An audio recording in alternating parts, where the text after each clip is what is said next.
What is going on, Swoopers? Welcome back to another episode of Swoop. In this episode, I'll be giving you my predictions for the 2022 season.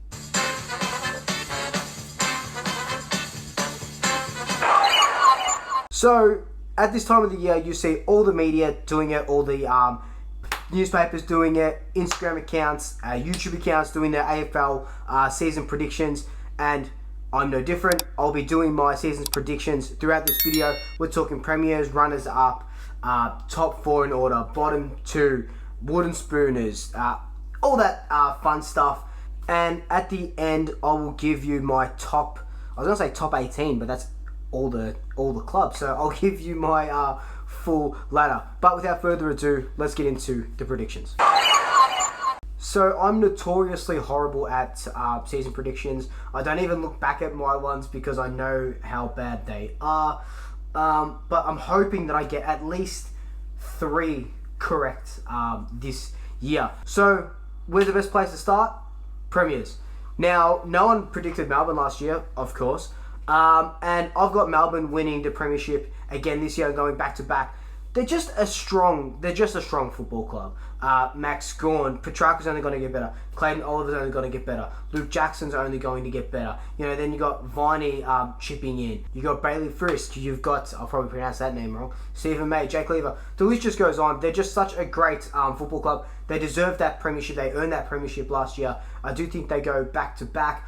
Runners up, I think Brisbane are going to get up there. Look, Brisbane, you know, kind of like Port Adelaide of late, where in those finals, the prelims and stuff like that, they've kind of just been just shy of going all the way, keep getting knocked out and stuff. I think a bit more mature this season.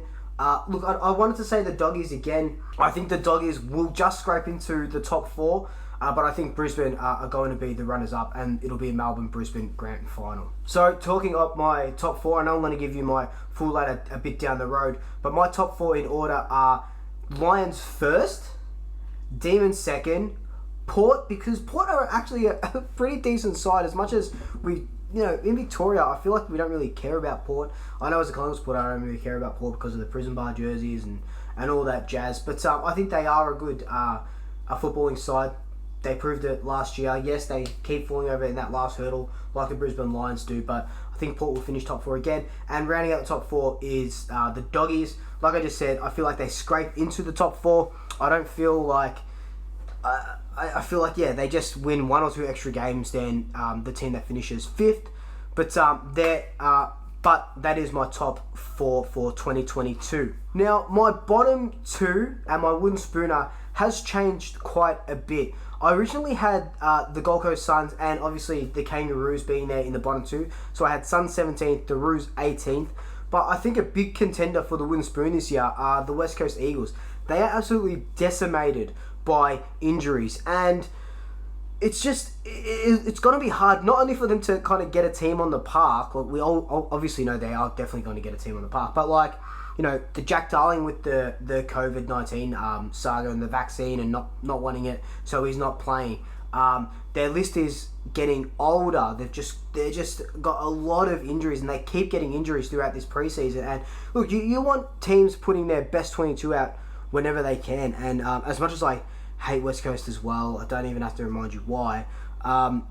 It just sucks that, you know, for their supporters as well, that they won't be able to produce that best 22. And yeah, I think I have them now winning the wooden spoon, or winning, or you can't really win the wooden spoon, you just get the wooden spoon. But I have them receiving the wooden spoon. So I think my bottom 4 is going to be Adelaide, Gold Coast, Kangaroos, and then the West Coast Eagles. Rising star, come on. You know what it is. Nick Dacos for the Rising Star. We saw what he can do against the Giants. We saw what he could do for the first couple of quarters against Hawthorn. 31 disposals against the Giants. Biggest ball getter in the Collingwood side.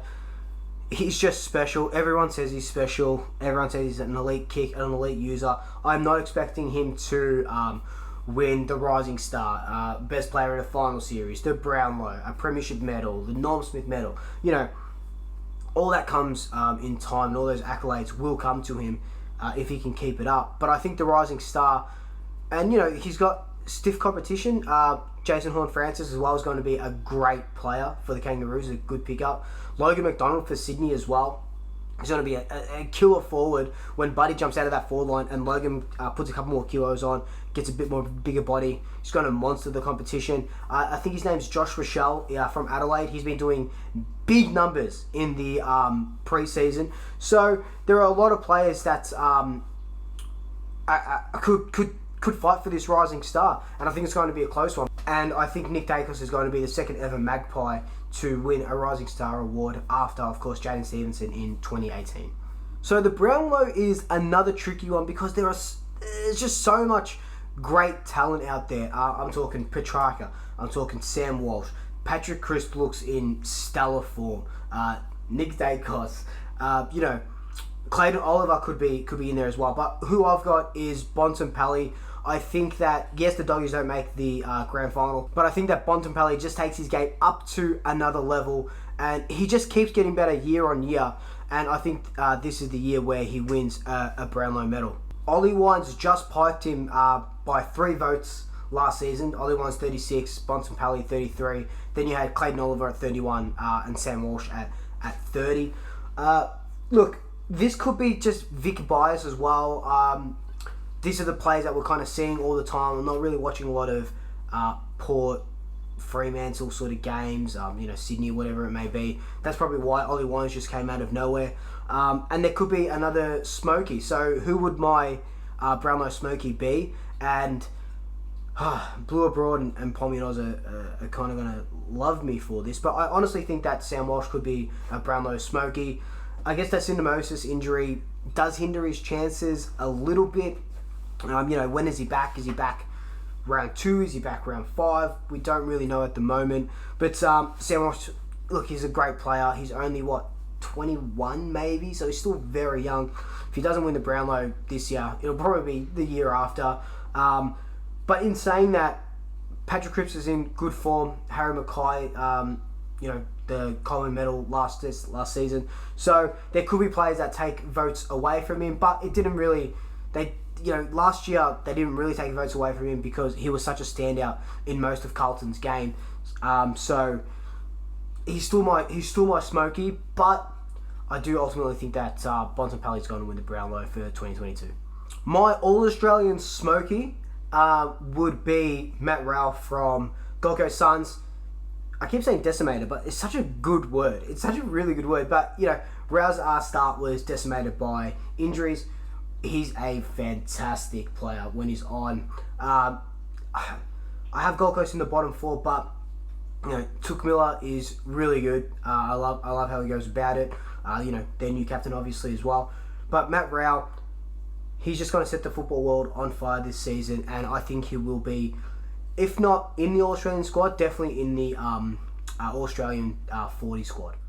And the headline we won't see is Blues cruise into finals. I think that Michael Voss will take the Blues to finals eventually.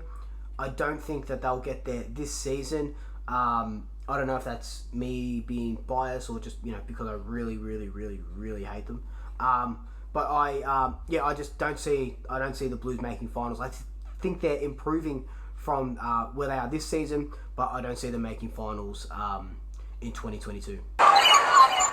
Alright, so just quickly, I'm going to do my ladder predictions. I'm not going to go through every single one and why I think, but this is how I think the ladder at the end of the 2022 season will end up. So, I've got the Lions first, followed by D's, Port, and the Doggies. Sydney, Cats, Richmond going back into the top 8, and the Giants just making it into the top 8. I know I said that we're a top 6 side, but just looking at them, Toby Green's out for about 6 weeks or so, or 5 weeks now.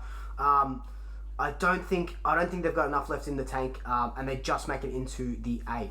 Now, the bottom 10, I've got Essendon just missing out on finals, Carlton at 10th, Fremantle, St Kilda, Collingwood, Hawthorn, Adelaide, Gold Coast, the Kangaroos, and the West Coast Eagles. I'll talk about why I've got Collingwood there and what I think can happen, the overs and unders, in my 2022 season preview video. But that is my ladder.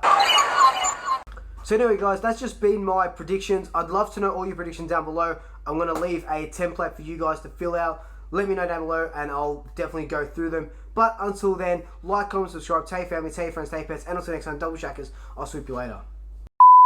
So let's start off. Let's start off with where. So what's the first one we'll start off? But I think that Brown. All my predictions